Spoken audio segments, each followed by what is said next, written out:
From the Zoomerplex in historic Liberty Village, the Zoomer, hosted by Marissa Lennox. You know, enough bloodshed and enough involvement from people who don't care. They're just warriors on keyboard, you know, and they're just storming world capitals saying free Palestine, free Palestine. They don't know what the hell Palestine is. I am Palestine.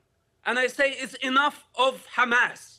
It's enough of the corrupt leaderships that they are killing our people, misleading them to hell. Is enough of that. We don't want Palestinian state. I don't want Palestinian state. Palestinian children need education. They need security. They need life. This is what they need. They don't need another corrupt Arab regime. All right, here we go. We've got a great panel here for what I am sure will be an enlightening discussion. And Raheel, I'll begin with you. First, I read your column on it. Let me quote you off the bat. You say, there's been a collective failure of Muslim leaders in Canada and around the world to condemn the despicable October 7 terror attack by Hamas on civilians. Can you put some bones on that? How would you describe the response from Muslim leaders in Canada? Well, most of the leadership, not all, has chosen to contextualize, to equivocate, to justify the Hamas horror. And what is so unfortunate is that when the conversation comes up, they don't start it from October 7th, which is where the conversation needs to start, the barbarity of October 7th. They go back to 1948 and the Intifada. They keep deflecting from the issue. And added to that is the propaganda that is being espoused by the Islamists, by Iran, all over the place, social media, and this propaganda brainwashes the ordinary Muslim. You were asking a question about, you know, where are the moderate Muslims? I would say they're sitting around the table with you. Mm-hmm. You know, there are people who will sit in our living room and agree with us, you know, because we totally support the right of Israel to defend itself in a reaction to what Hamas did, but they won't speak publicly because they're afraid. They've seen the savagery, they've seen the danger, and they won't speak publicly, which is very wrong, because this is a time when we need the public opinion and the voices. The only two Muslim women in Congress in the U.S., Reps Rashida Tlaib and Ilhan Omar, made comments after the attack that were so hostile toward Israel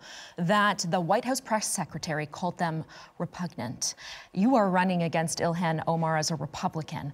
Is there a receptive audience for these women to espouse these views?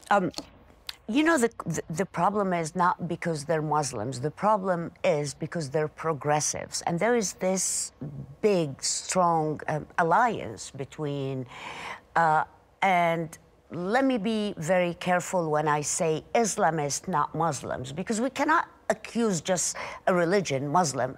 Our problem is with political and radical Islamism. Okay, but then wouldn't this be an opportunity for people to be shouting from the rooftops, this is not my religion. Hamas does not represent what I believe in. Absolutely. Yeah, but Hamas sometimes represent what they believe in. They don't even acknowledge it. But yes, you're absolutely right. This has been a time when Muslims should have stood up and separated themselves from Hamas, which is a terrorist organization, and said they don't speak for us. Marissa, you just played a clip of the Green Prince. He is an anomaly, so is Dalia, so is Raheel. If these moderate Muslims exist, why aren't they speaking up? And why aren't news organizations giving them a platform to show their dissent? The reality is, if you're a dissenter against Hamas in some communities, it puts a crosshair on your back. Look, you look at Ayaan Hirsi Ali, who has to have a bodyguard wherever she goes. You look at Salman Rushdie, who lost an eye. This is just a fundamental reality that we cannot ignore. So let me just say this. As a person who has received fatwas, death threats, a lawsuit, constant hate mail, it's a very small price to pay for speaking the truth. There is an ethical and moral, push there to speak out, to speak the truth. This is a time when our voices are so much needed, not just for compassion with our brothers and sisters in the Jewish community, but for the whole world to see that there is a difference between right and wrong. There's a difference between black and white. Hamas is not doing anything that represents my faith. I'm an observant Muslim. There's nothing that they say or do that represents my faith. And I say it loud and clear. Why can't the others? That's our question as well. But I do think the fear of reprisal is a factor here. Ari? There are 15 million Jews left in this world. 15 million. There are 1.8 billion Muslims. 1.8 billion.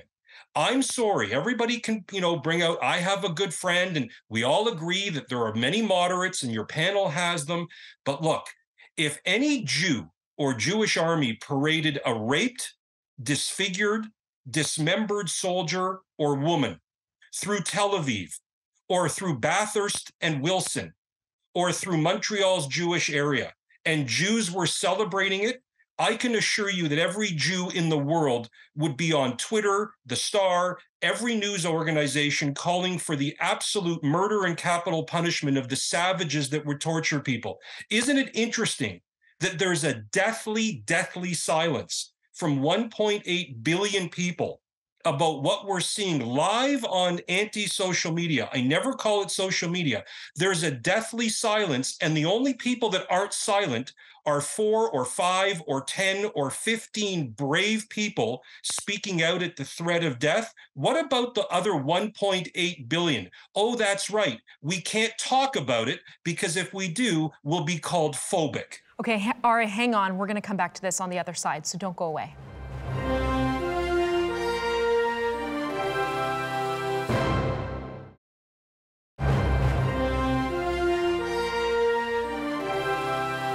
Recently, a widely circulated social media clip captured the attention of over 5 million viewers. The clip showcased Luai Ahmed, a Yemeni-Swedish activist who's been steadily amassing a following for his video messages aimed at the Arab world. Watch. Dear Muslims, the world is scared of us. The world is laughing at us. The world is worried about us, and there are legitimate reasons for their worry that we cannot just deny. It is time to flush the word Islamophobia down the toilet and start looking in the mirror and ask ourselves, how did we get here? How come the biggest and most dangerous thriving terrorist organization in the world are Muslim? How come terrorists successfully use Islam to mobilize more terrorists? What is the problem with our leaders, our books, our imams, and our religion? Why do we keep repeating these Stone Age traditions that have failed us and continue to fail us? The world has left us behind. Why on earth would anybody want to be Muslim today? They're all scared of us. They're all laughing at us. They're all worried about us. Delete Israel and the West from the world and we would still be as ignorant as we are, and we would still be stabbing each other as we are. Stop blaming them and look at yourselves in the mirror. All right, first off, Ari, a very, very important point. We've been sold this idea of Islamophobia, where criticism of Islam is conflated with hatred towards Muslims themselves. But we have to be able to separate criticizing ideas from targeting people, which we are not. What say you of Luai's message? Well, he's a really brave person. I'm glad you played that clip. And it ties into Andrew mentioning a name that I don't think gets enough attention, which is Ayaan Hirsi Ali. And you tie that into Salman Rushdie, who got stabbed on a stage by a madman who happened to be the religion that starts with M. That Islamophobia word is such a phony word. It is bunk. And if you look at what's happened since October 7th, you cannot have our mealy-mouthed prime minister saying a thing about Jewish babies being killed, any act of overt Jew hatred. I don't even like the word anti-Semitism. I just prefer Jew hatred. And he can never stop saying the word Islamophobia. And my point about that word is it's extraordinarily skilled on the part of, to one of your guests, talking about not just Muslims, but the white progressive left, who take every opportunity in schoolrooms, the TDSB, government, unions, like that monster Fred Hahn, to always lecture us that he or white progressive left liberals know more about Muslims than Muslims do. And the other reason it's so concerning to me, I'm sure you, Marissa, and your panel have seen the videos out of Gaza where they take the Jewish bodies that have been hacked up, they take them around in trucks, the women who have been raped.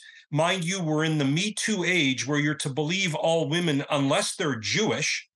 And I'm supposed to believe there's this great division, like in the Red Sea, between 1.8 million Muslims and Hamas. I'm sorry, I'm not drinking that Kool-Aid. And the reason this persists is because people like me, probably not Shmuley, but other people on your panel have to zip their lips. So one of the strongest ways this is all achieved in the halls of power, government, universities, schools, which are all cesspools, is because most people choose to zip their lips. Why? Because the personal and professional consequences of speaking up to evil are too dim and dire. And so when people say never again, I actually disagree. I'm one of the people on this panel, maybe the only one, that is much more pessimistic, Marissa, than anybody else. I think this is a losing battle. We will lose, and the demographics and the politics behind this ensure that we will lose. Wow. You know, you can separate out terrorists and jihadists, and they are clear. Those people are motivated by jihad. But Islam fundamentally opposes the existence of a Jewish homeland. Well, let me share something which you might not know, all the people around this panel, that the Quran, the holy book of the Muslims, actually says that that is the land of the Jews. And I have quoted this time and again, chapter and verse. So there is absolutely no gray area there. But Raheel, is that being taught? Is that being taught by Muslim leaders? Obviously, it's not being taught. I had to learn it myself. I mean, therein lies the problem. First of all, a large majority, especially in the third world, who come out on the streets rallying for Hamas, are illiterate people, ignorant people who have just been riled up by the religious leadership. And they do it for votes, and they do it for their, for their own personal agendas. I just wanted to jump in and make the point that it's not just Muslims now. I think if we were having this conversation 10 or 15 years ago, we would say, where are the moderate Muslims? Why are their community organizations and their imams not speaking up? Today, unfortunately, I think it's a much, much broader problem.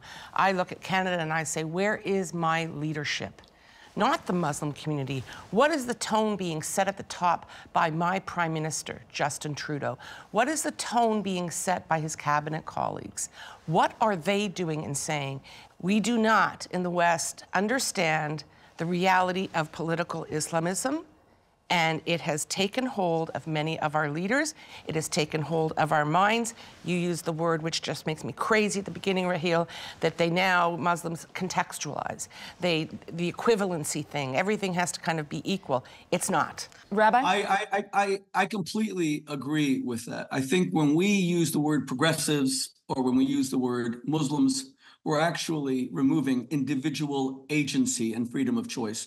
I know many progressives who love Israel and who have been very brave on Israel. Take Senator John Fetterman of Pennsylvania, who everyone thought would be terrible on Israel, but he covered his entire Senate office with the posters of the hostages. He went out to giant progressive, there I am using the word, demonstrations outside of his Senate office against Israel, and he went out with the Israeli flags. Look at Congressman Richie Torres, progressive, African-American, openly gay, who loves Israel and is a great defender of Israel. Then I know so many Muslims who are great lovers of Israel and the Jewish people. I speak in Dubai, I speak in Abu Dhabi. I see a traditional, religious, yet extremely advanced, technologically sophisticated Islam. I am safer walking around Dubai with a yarmulke today than I am on this in the halls of Columbia University or Princeton or any of these places. That's an interesting perspective, Rabbi. The Arab world is obviously a mixed bag, and so it's a complex story, but we'll pick this up after the break. Stay with us.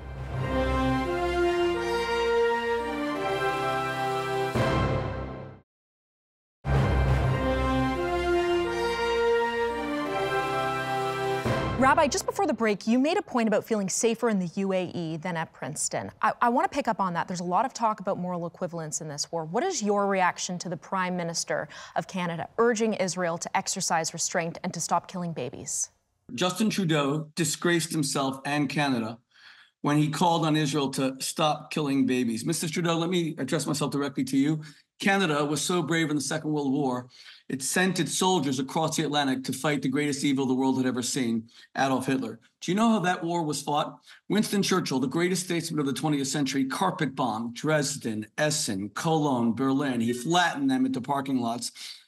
No one has even gotten close in Israel, God forbid, for even thinking of nothing but precision bombing to minimize civilian casualties. So, Mr. Trudeau, until you call Churchill an out-and-out war criminal and the Canadians who fought with him out-and-out war criminals, the greatest generation, your parents' generation, how dare you throw a blood libel to the Jewish people to the extent that, God forbid, even one Palestinian child has died in Israel's retaliatory strikes to stop and neutralize Hamas from killing civilians. It is because of Hamas. It is because of Hamas. It is because of Hamas. Mr. Trudeau would come to us and tell us during the Second World War that Churchill is killing German civilians. No, Hitler was killing German civilians by bombing British cities in the Battle of Britain, which called for and necessitated a reprisal to stop that evil. What is wrong with Justin Trudeau? Let me tell you something. I don't care if he wins an election, polls are up, polls are low, loses an election. History will make severe judgments against leaders who have no moral compass. Mr. Trudeau, if you cannot distinguish between the good and the light that Israel represents versus the rancid, insipid darkness which is Hamas evil incarnate, then you have no mandate to lead. If the son of Hamas, who we just heard, someone who was raised as a terrorist, if he could be illuminated as to the truth and speak so courageously, but Mr. Trudeau speaks from the comfort of the halls of Ottawa, condemning the Jews for killing babies, that is a blood libel. It is almost indistinguishable from the lie that Jews drink the blood of Christian children. We do not kill Palestinian babies. We do not target Arab babies. My two sons are fighting in the IDF right now. They are putting their lives at stake, not just for 6.5 million Israeli Jewish citizens, but for 1.9 million Israeli Arab Muslim citizens. Mr. Trudeau, where is your friendship? Don't lecture Jews about stopping our babies from being murdered. When we say never again, it is not just a slogan. It is not an empty promise. It is a commitment. Never again, never again, never again. And if you don't want to help us, if Canada wants to abandon Israel, the Jewish people, believe me, we will do it alone, because we are never going to see a second Holocaust. Never, ever, ever. Vivian, you represented Canada under Trudeau. You were on the inside. Does this kind of thinking run deep in this government? Sorry, but I'm going to claim the Trudeau Prize here. I am probably the only person at the table who has the distinction of having been fired personally by the man. And that was when I was representing Canada as the ambassador to Israel, having been appointed by Stephen Harper. I know what's going on inside. I know what this government says. I know how they think, and I know what they do. And I was inside working under his so-called leadership for 9 months before they pink slipped me. So not everybody zips it up. Not everybody is afraid to speak truth to power.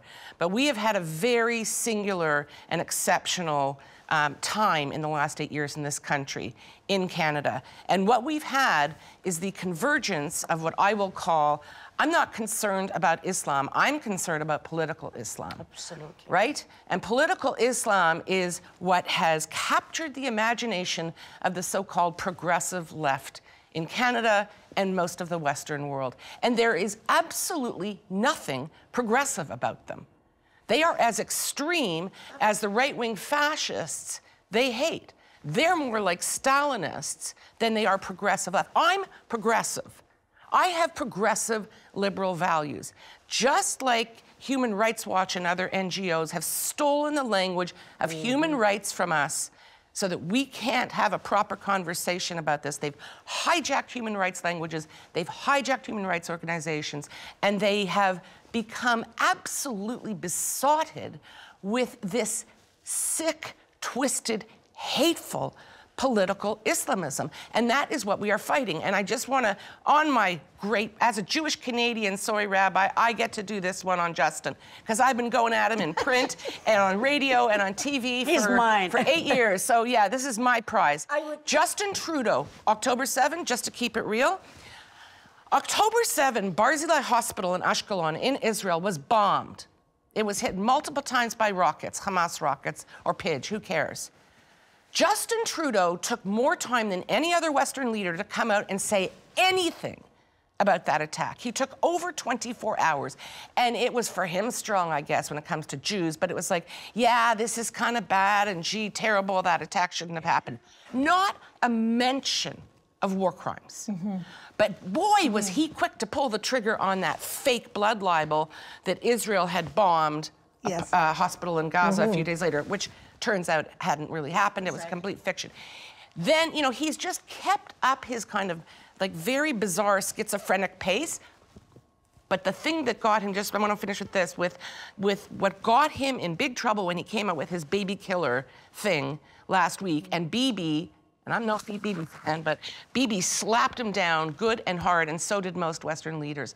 He is a disgrace. He is, based on his judgments, pro-Hamas, period. There is deep-seated anti-Semitism all over the world, and you are no stranger to this, having come from Pakistan. And I think it's worth reflecting on who we are welcoming into our country and whether or not these views are permeating. Yes, they are. These views are permeating our country. You see it on the streets of Toronto. You see it happening every single day since October 7th. Who are these people? I'll tell you, not all of them are Arabs or Palestinians. They're Pakistanis and Bangladeshis, but here's my question to them. When they come out in the streets to protest, and of course we all have the freedom to protest, when do they come out in the streets and protest the torturous behavior of China against the Uyghur Muslims? When do they come out on the streets and protest the atrocities committed against Iranian women for uncovering their hair? When do they come out on the streets and protest against what Pakistan is doing to the Afghanis? You know, the Afghans who have come into Pakistan for refuge are being forced to go back to the Taliban to face certain death. When do they come out and protest for anything else? They don't. This is really important because there's protests and there's protests, and our Prime Minister constantly likes to invoke our freedom of expression, freedom of association, and you know, you may not like the message, but they can get out there and say it. And I say, no, sorry, dude, you're wrong. Freedom of expression does not extend to hate speech.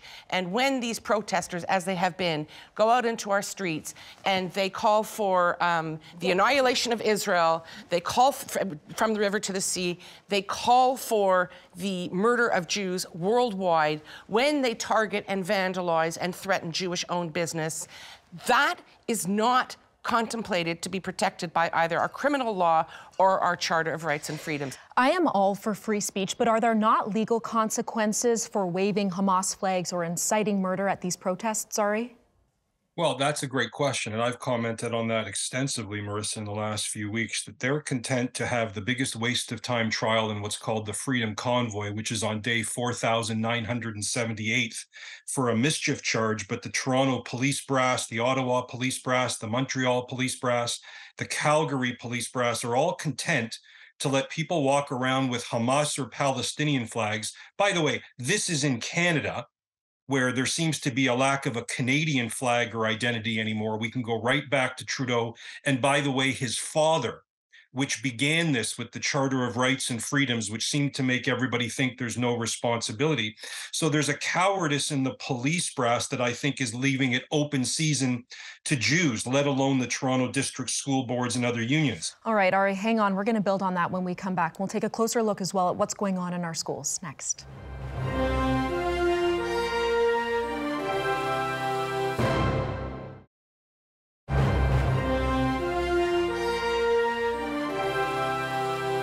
It's been quite a spectacle, hasn't it? Canadians openly rallying behind Hamas, from university professors to student groups at places like York University, TMU, McGill, and the like. It is a well-documented normalization of anti-Semitism within the campus experience. But what has been less well considered, or not even really discussed at all, is the starting point of this indoctrination.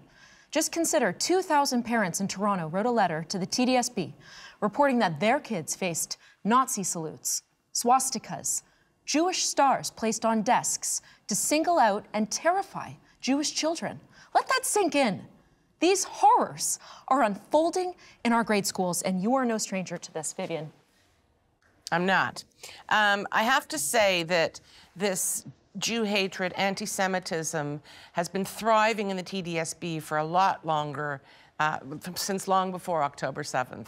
And I know because I had 2 kids in the system and tried to challenge. And so the swastikas being displayed and administration doing nothing about it is nothing new. It's just maybe more prolific now and receiving greater attention. Okay, so that's not one thing that I think we have to be very clear about.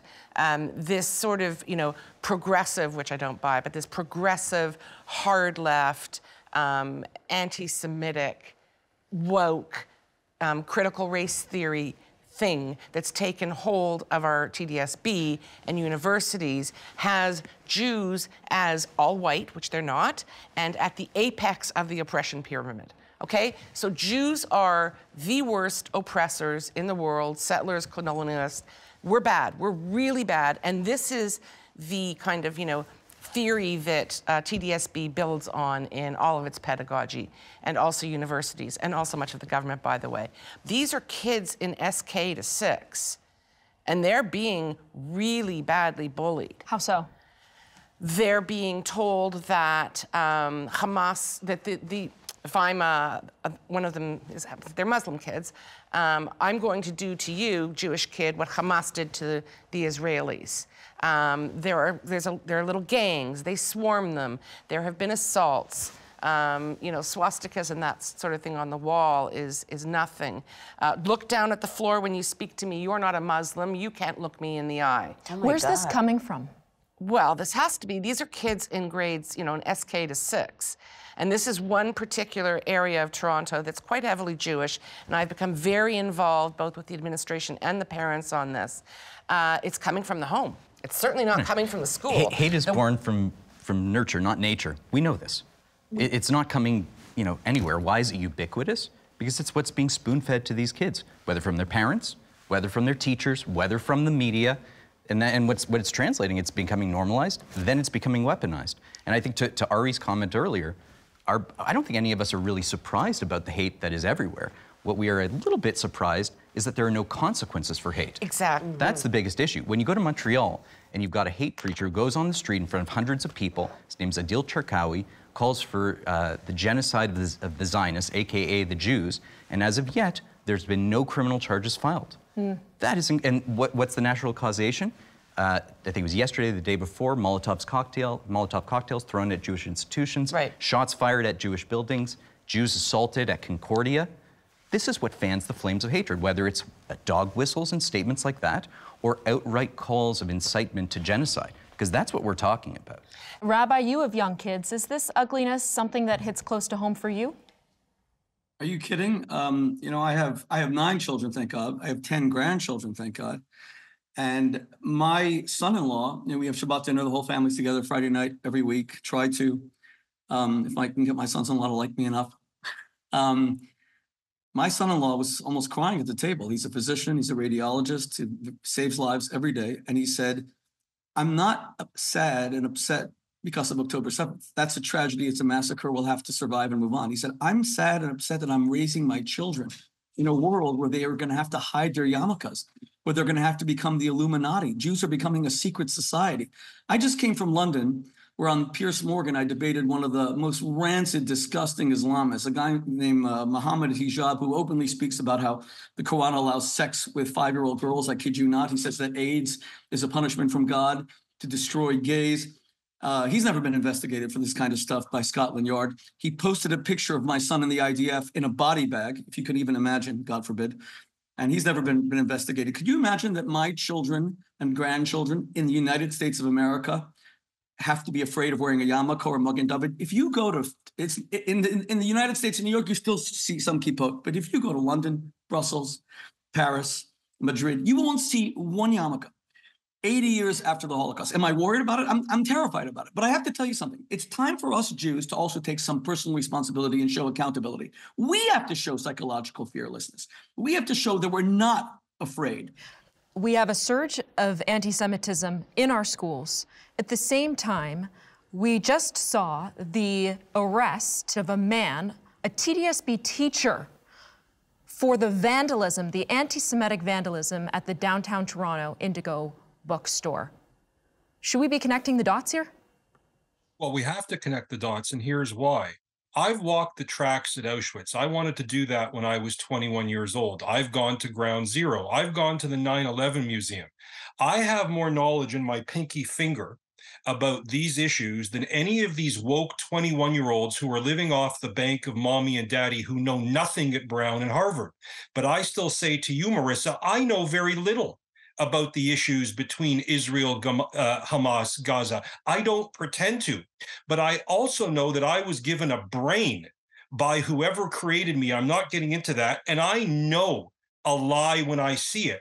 And when I see progressive wokeism, and wherever woke is, everything dies. Wokeism is where everything good goes to die. So when I see the BBC and CNN going after Elon Musk for liking a tweet that was dead on about just how deadly to Jews progressive woke Jews are, and then to your question, Marissa, about these teachers, I use the term teachers in air quotes, at the TDSB who are teaching this garbage, who know nothing about nothing other than being part of a mob mentality. They don't even understand how stupid they are. This is a really pernicious and very dangerous situation. And while I applaud Rabbi Shmuley for keeping up with the demographics of 9 kids, I can assure you that other people with my last name are not having 9 kids. We're fornicating ourselves into non-existence. And this is why, if you just look at numbers and demographics, I say back to the panel, where do people think this is going in 5 years? Where do people think this is going to be in 10 years? If you think demographics now in the West are bad, what do you think's going to happen in 5, 10 years when this is exponentially worse than as bad as it is today? Vivian, I'm going to give you the final word on this because you are on a mission to protect Jewish students. Tell me about it.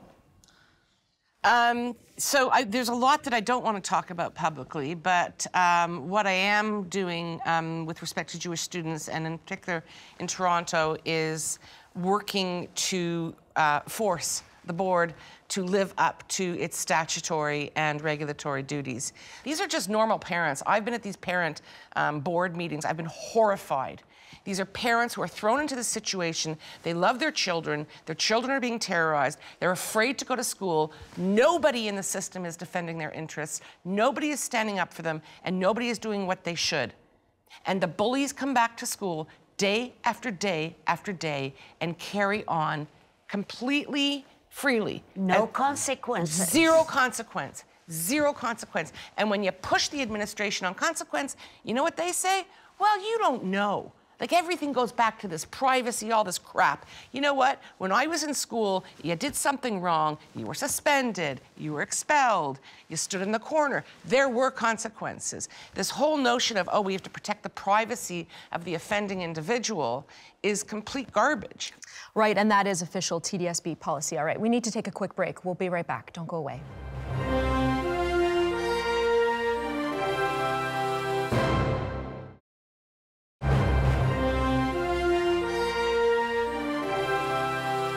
Welcome back. In the evening of October 17th, an explosion occurred at a hospital in Gaza City.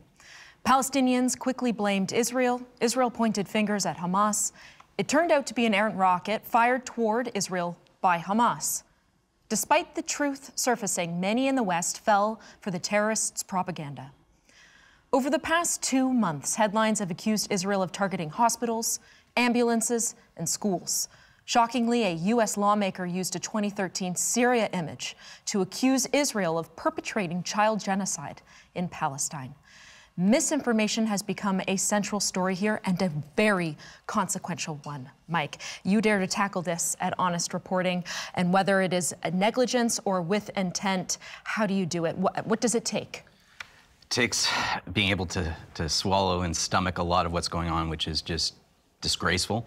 Our media are being stenographers of terrorists and apologists of terrorists. We would never expect our media to take the word of Al-Qaeda, Boko Haram, and ISIS at face value, but our media are doing that with respect to Hamas, regurgitating terror, regurgitating their casualty statistics, 14,000 dead. There's no veracity on that. There's no due diligence. You mentioned the hospital bombing. CBC ran with that story on their website, quoting it that Israeli airstrike hit the hospital, 500 people were killed. What does it turn out? It was an errant rocket fired by Palestinian Islamic Jihad. Didn't hit the hospital, mind you. It hit the sort of parking lot, which killed maybe dozens. And, you know, Rabbi Boteach said it earlier, this is a blood libel. It's a modern-day blood libel. This is just the latest manifestation. And it's going on 24 hours a day. How often do you achieve a correction? Often, but what we're really trying to achieve is not the sort of after-the-fact corrective action. It's trying to prevent the behavior that led to the erroneous kind of reports, sensitizing the media to, you know, judging what they're seeing with real face value, with what they're actually seeing, and not just accepting claims of people who have an intent and a purpose to inflate and manufacture stories. But that would be too late, because the news, the first news, like the Shifa Hospital, it was all over the world. No matter how many people, no matter how many government officials from different governments, from different countries, that they said, okay, this is 1, 2, 3, Islamic Jihad did that. But the narrative has never changed, because the first breaking news was Israel hit that hospital. Yeah. And it's so hard to correct with the social media. There are the obvious lies, and then there is the moral equivalence. Vivian, when the CBC uses words like fighter or militant to describe Hamas, it completely strips the terminology of the moral charge. What kind of an impact does that have on public opinion? Well, I don't know if anyone actually watches the CBC anymore, but if anyone does, it has a very significant impact. And it's not just the CBC, it's the CBC, it's the BBC, it's the Globe and Mail in this country, it's CTV, it's the New York Times. It is what we call mainstream media. What impact does it have? It legitimizes them. It elevates these people to being legitimate fighters, legitimate freedom fighters. And their cause is to, you know, to unseat, to annihilate Israel and to murder Jews. So I think it's terribly harmful, and it doesn't take into account what the reality of the situation, what the facts on the ground are. It also changes the narrative. And they have been so successful in this. What started off as a barbaric attack by Hamas on Israel very soon changed into an Israel-Palestinian issue. That's how, and then it became a Muslim-Jewish issue, which is what they are trying to promote. You see, so this whole idea to normalize Jew hatred, to normalize anti-Semitism, we can't allow that to happen. Well, let's also discuss the responsibility of the celebrity culture. For everything that we're talking about, whether it's politics and Justin Trudeau, whether it's the media, our kids are getting their news from TikTok and from Instagram, and they are the future leaders. They are looking to all of their celebrities. The abrogation of fame, of its responsibility, of its accountability, has been shocking in this Hamas-Israel war. A panelist just mentioned the hanging of people in cranes in town squares. Iran does it all the time. That was portrayed accurately by Ben Affleck in an incredible movie that he did. What was it called? Agra, I can't remember the exact name. And yet he signed, Argo, thank you so much. And he signed a petition calling for a ceasefire, which is really a surrender by Israel to Hamas, who've sworn that they're going to do this again and again and again. They're going to continue to kill thousands of Jews. You have Roger Waters, who is a dyed-in-the-wool Jew hater of such vehemence that he cannot control himself, who continues to be booked all over the world. The founder of Pink Floyd. You have people like Kylie Jenner, who first came out and supported Israel, but then immediately took it down because her woke friends probably criticized her, especially the Hadid sisters, whose vehement Jew hatred is so poisonous, it is so venomous, it is so rancid. How does Coca-Cola use her as a spokesperson?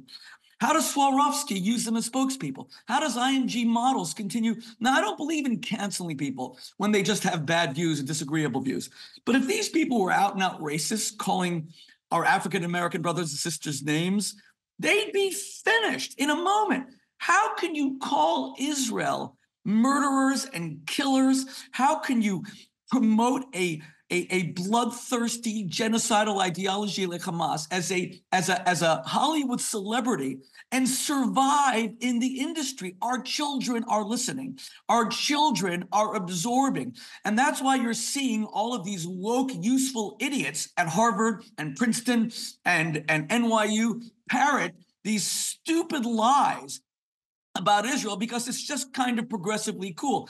And you know what it spilled over? It spilled over into a dangerous threat to Western civilization. If I would have told you in 2001 that young people on TikTok would be circulating a letter by Osama bin Laden about why he loves killing Americans, that American kids on TikTok would now be making that letter go viral, you would have been shocked. This is how sick it's gotten. And our Hollywood celebrities are largely accountable. They have no morality. I like when they sing, I like when they act, but shut the heck up. Can I offer just one final comment, by the way? I don't know if he's on the screen, but I see that Conrad Black is here. I just would like to acknowledge the Jewish community never gave Conrad Black his due. He has been one of the greatest non-Jewish friends of the Jewish people in modern history. I was the rabbi at Oxford University for 11 years. I was there when he owned the Telegraph. I wrote for him when he probably doesn't even know, when he owned the Jerusalem Post. Never or rarely ever have we had non-Jewish friends who have loved us, defended us, stood up for us, and you were treated like crap, Conrad, by people who never appreciated you because of all the great virtues of our community. Our highest virtue is supposed to be gratitude, but we often don't show it enough. And if my being on the show, which has been a great privilege, just affords me the opportunity, you and I met once by accident. If it gives me the opportunity to just say thank you. As an American Jew who was living in Britain, the only newspaper defended Israel was yours, and how you always stood with the Jewish people. We will never forget it. I will never forget it. You are a truly great man. The way your wife defended the Jewish people, I know she's Jewish. I understand the connection, but even so, just know that just because other people didn't say thank you does not mean that history will not always remember you as one of the truly great heroes of the Jewish community, the Jewish people in the state of Israel, and God bless you and thank you. Conrad is standing by, so we'll get his reaction after this. But Rabbi, your passion in this discussion is so appreciated. Thank you. We'll pause here and we'll pick it up after the break. Don't go away.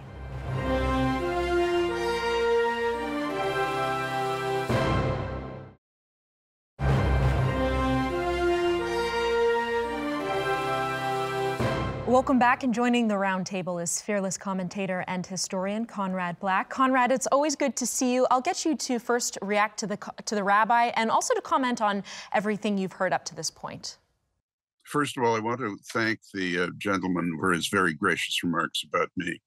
I don't know that I deserve them, but like my wife, I always try and call these things as we see them, and there is no doubt that there has been a terrible, appalling amount of misunderstanding about the role of the Jews and a great deal of deliberate or ignorant disinformation about the status of Israel. It is the most legitimate country in the world. It was created by the United Nations specifically, as you all know, as a homeland for the Jews in the aftermath of the horrible pogroms and atrocities of the 1930s and 40s. And it is also true, as you all know, that the Palestinians never existed as a political entity. They're a tragic group of people being used as pawns by the Arab powers and now by Iran. But the idea that they ever governed anything in that area is a fable, and their rights are essentially traceable to the promises of the British in 1917. I am actually, believe it or not, something of an optimist about present conditions because the atrocities of October 7 were so horrifyingly outrageous that it effectively gives Israel the perfect justification to exterminate Hamas as a terrorist force. And the extermination of Hamas as a terrorist force is well within the capabilities of Israel. The correlation of forces between Israel, an advanced, sophisticated, heavily armed country with a fine, trained, well-armed army and other armed forces, and a ragtag of terrorists running like rodents around in tunnels underneath them, it's a very profound imbalance of forces, and Israel has a moral right to deal very severely with Hamas, with the terrorist arm of Hamas. And this will happen. There's a lot to unpack there, and Ari, you've been airing a bit more on the pessimistic side tonight. What's your reaction to that? As much as I love Mr. Black's writing, and I agree with him on 99% of things, I'm going to disagree with him on something he just said, and I'm hoping I'm wrong. But he mentioned the ragtag Hamas army. Somebody called them the Marauders, but let's use the ragtag. This was the equivalent of 4 9/11s, Marissa. When you allow what happened on October 7th, whether you call it a failure of intelligence, the way America did when they let 19 people go to flight school who only wanted to learn how to take off and fly but not land, and nobody could put the pieces together, I'm happy to be proven wrong by Mr. Black or anybody else on this point.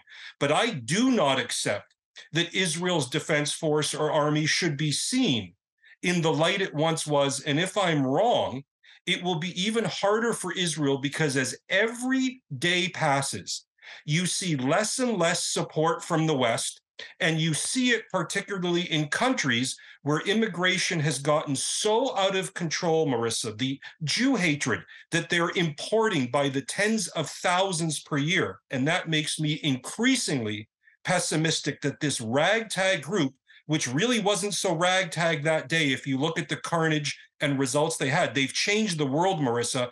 I remain a pessimist about all of this. Go ahead, Vivian. I think as a Canadian Israeli who found herself here after a long summer vacation when October 7th happened, and I'm going back actually this weekend, so I'm in touch very frequently with people there and here. And I want to say a few things that are really important. What happened on October 7th really, really like seared the Israeli psyche to its core. Because the one reason that country exists, of course, is to protect its civilians. And for whatever reasons, which we'll find out down the road, but many people have some understanding of it today, there was a tremendous failure on October 7th to protect the population. With respect to Hamas, what we do know is that there were 3 waves of attack. And the first wave, highly trained, 1,500 Nachba soldiers, they're called. They're the elite, you know, they're kind of like the Israeli Sayeret Matkal. They are the elite of the elite combat soldiers. They broke through. They were followed by a second wave of less rigorously trained soldiers, and then what I would call the ragtag marauders, which were just like anyone, civilians. We know that those people came, they grabbed hostages. We don't even know where they are now. Hamas apparently can't locate them. But here's what's really significant about the tier 1s and tier 2s. They train in Iran. They train with Hezbollah in Syria and in southern Lebanon. And they are part of a very significant force. So yes, in and of itself, Hamas is probably not an existential threat and doesn't represent this full military capability, land, sea, air. But they are very integrally connected and integrated with a very scary system. And of course, Mr. Black and others were aware that in those early days, because I was here trying to convince my kid to come out because she was still in Israel, we were desperately worried that Hezbollah would jump in. That's right. And Iran, and that was that trigger. So Hamas isn't on its own. And Syria and Yemen. Yeah. There are Iranian proxies all over. This is the biggest elephant in the room that nobody wants to talk about. Biden Iran's paid $10 billion tentacles. to Iran without us knowing, under the table, through Iraq after October 7th. There is a larger problem also, which we are not looking at. And since before 9/11, we have been warning the West about the ideology. This is an ideology. It is not a war of weapons. It is a war of ideas. It is the mindset of the jihadist. So while Hamas physically may be less in numbers, there are millions of people like them who have the same mindset. It is the mindset of the jihadist. Islamic Jihad, ISIS, Al-Qaeda, Hezbollah, and Muslim Brotherhood. Yes, and borderless. It's across the globe. One of the mandates of the Muslim Brotherhood, and it used to be on their website, was infiltrate the West, they're evil, and destroy them from within. What are they doing? All right, we're going to wrap it up here. A big thank you to all of you for your very, very powerful contribution. Conrad Black is sticking with me on the other side of this break. Don't go away.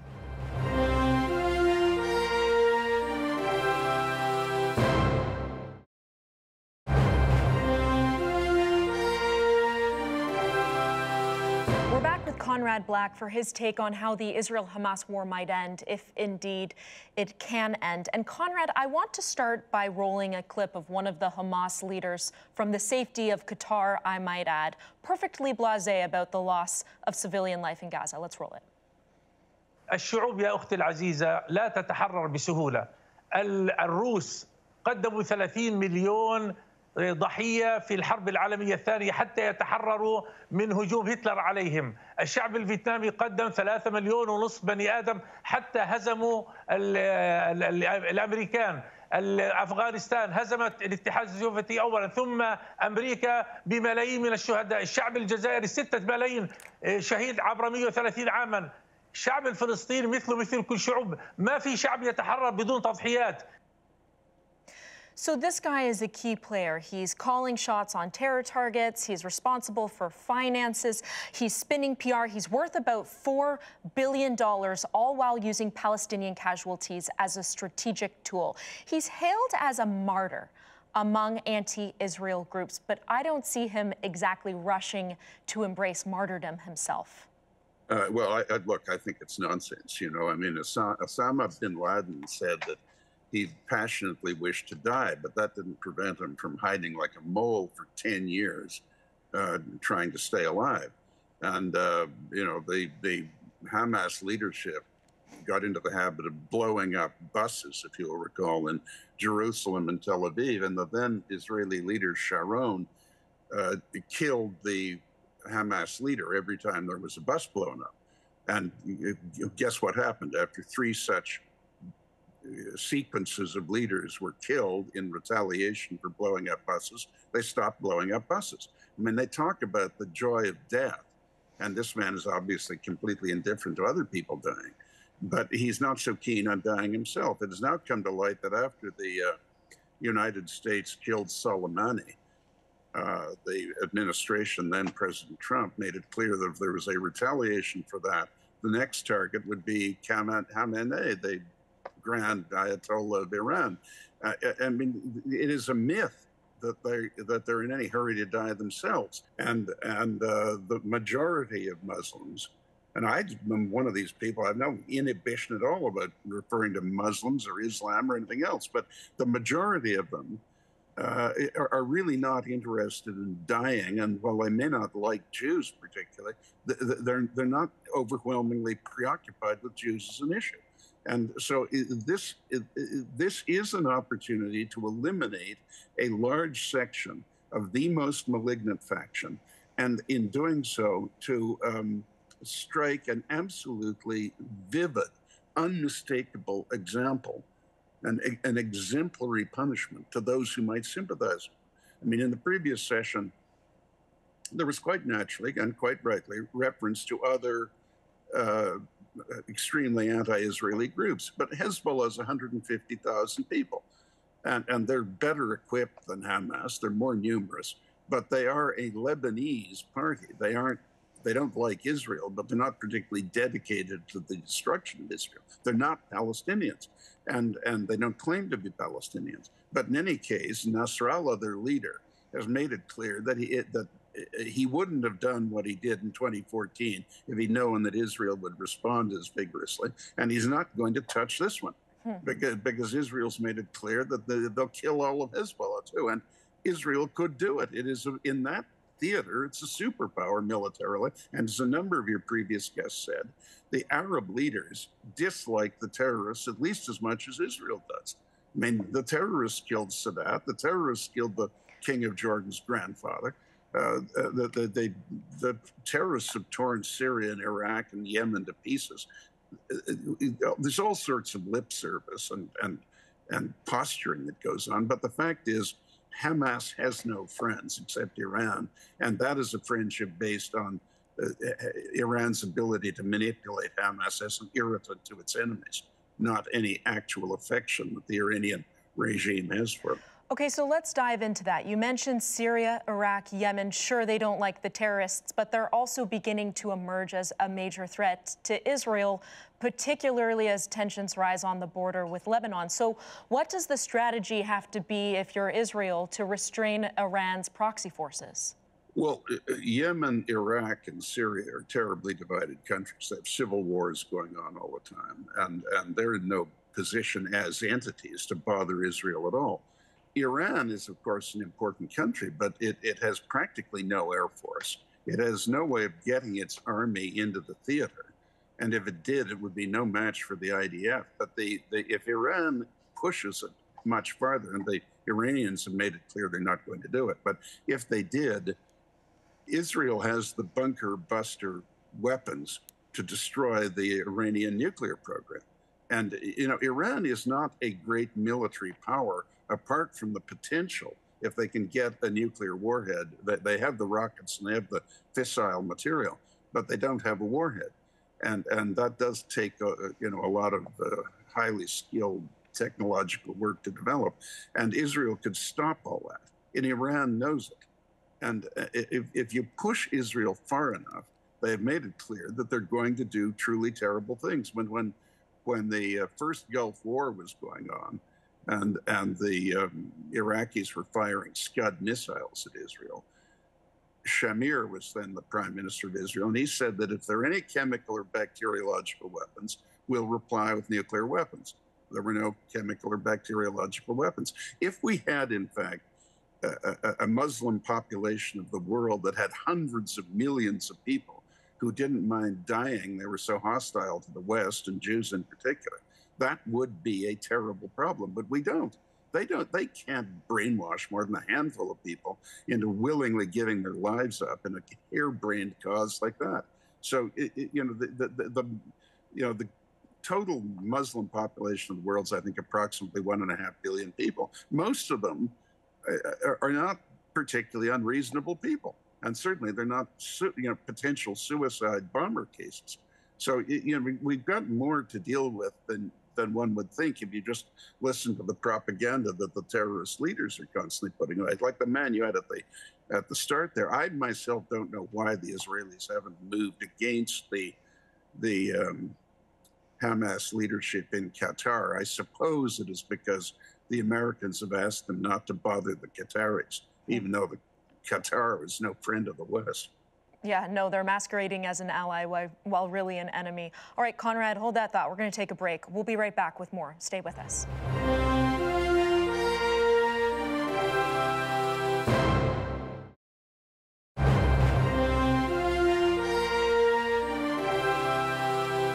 Conrad, I want to ask you about the two-state solution, because I would think the Israeli argument would be, look, we tried peace, it was rejected, not to mention the people of Gaza's refusal to recognize Israel as a Jewish state. But in your view, is it possible? I think that they would be quite right to say that. And the fact is, the previous efforts, not with Egypt. I think they sincerely wanted peace. Sadat did, and I think the successors have, except for the brief interlude of the Muslim Brotherhood. And by dumb luck, we dodged the bullet on that one. But the immediate so-called Palestinians, in my opinion, misjudged things. They did not understand that the Palestinian issue was being utilized by the Arab powers to distract the Arab masses from the misgovernment that was being inflicted on them.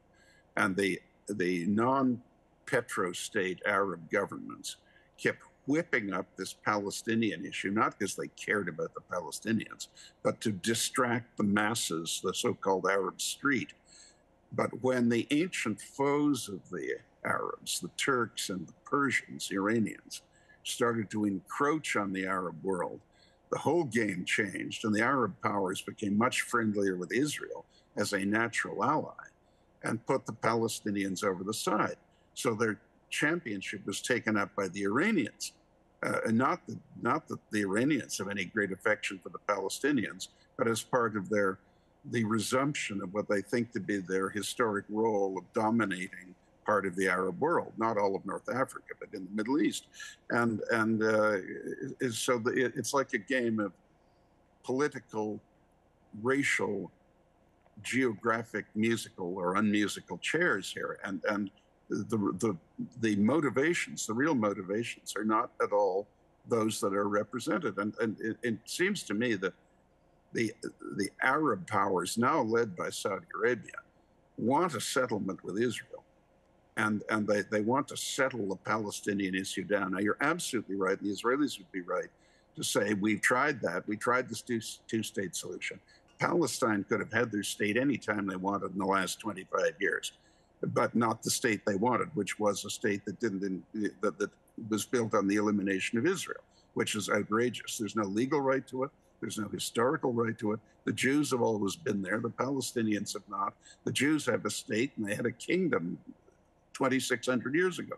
The Palestinians have never had any kind of a state, and they're not a defined group, but they are victims, and they have a legitimate grievance. Well, you know, it's perfectly true. Israel can't have a two-state solution if one of the states is Hamas-minded, if I may put it that way.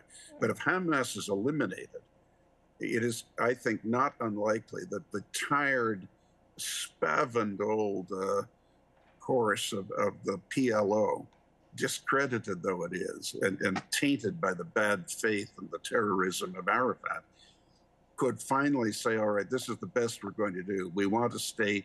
This is the only way we're going to get it, and we'll have to take what we can get. And that's certainly what the Arab powers will tell them to do. But is that the only viable option for Israel and Palestine? Can world powers not come up with any alternative here? So you were always going to get a partition. In the end, you were going to give some of it to the Arabs and some of it to the Jews. And the Jews have always been amenable to that. And if the Arabs hadn't challenged the breakup of the old League of Nations mandate when Israel was founded, Israel would be a much smaller state than it is now. It only got bigger because the Arabs kept going to war with it, and Israel won the wars and took more territory. But that's the only formula that was ever going to work. But there's obviously room for discussion, and most of the discussion hasn't been discussion but violence. But there's room for authentic discussion about what the frontiers will be between the Jewish and Arab segments, it being understood that there are, what, 2 million Arabs in Israel.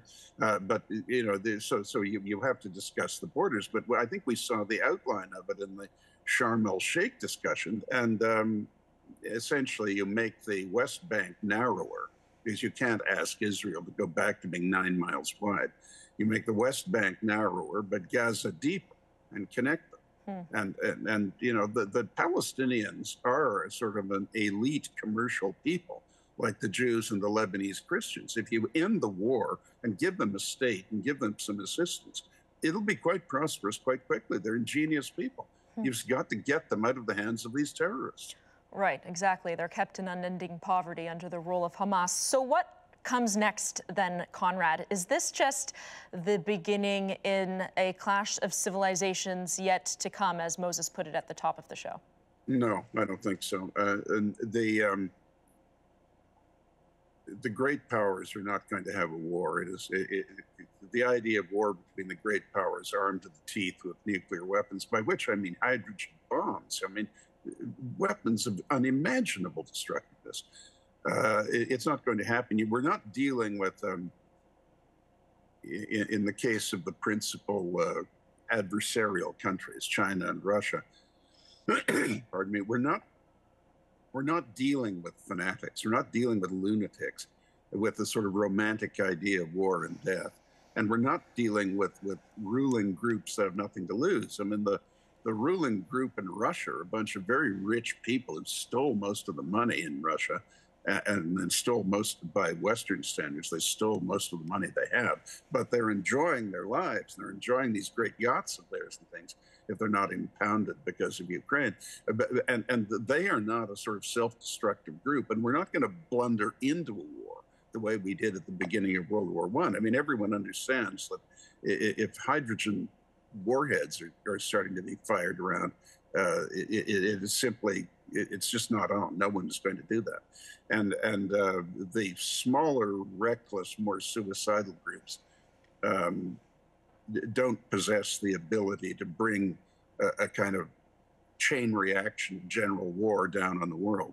So I don't think that's a real danger. And furthermore, I think that the atrocities of October 7, despite the attempt to obscure them in parts of the media and other circles, were so great that responsible people accept, as I said earlier, that Israel has a perfect right to retaliate extremely forcefully. And the effect of that will be a deterrent. I think the ultimate result of this will be a reduction of the likelihood of war rather than an increase in it. Conrad, thank you as always. Yeah, very nice. Always a pleasure, Marissa. And that's it for us this evening. To get in touch, you can send us an email at comments@thezoomer.com. As always, thank you to my panel and to you at home. We'll see you soon.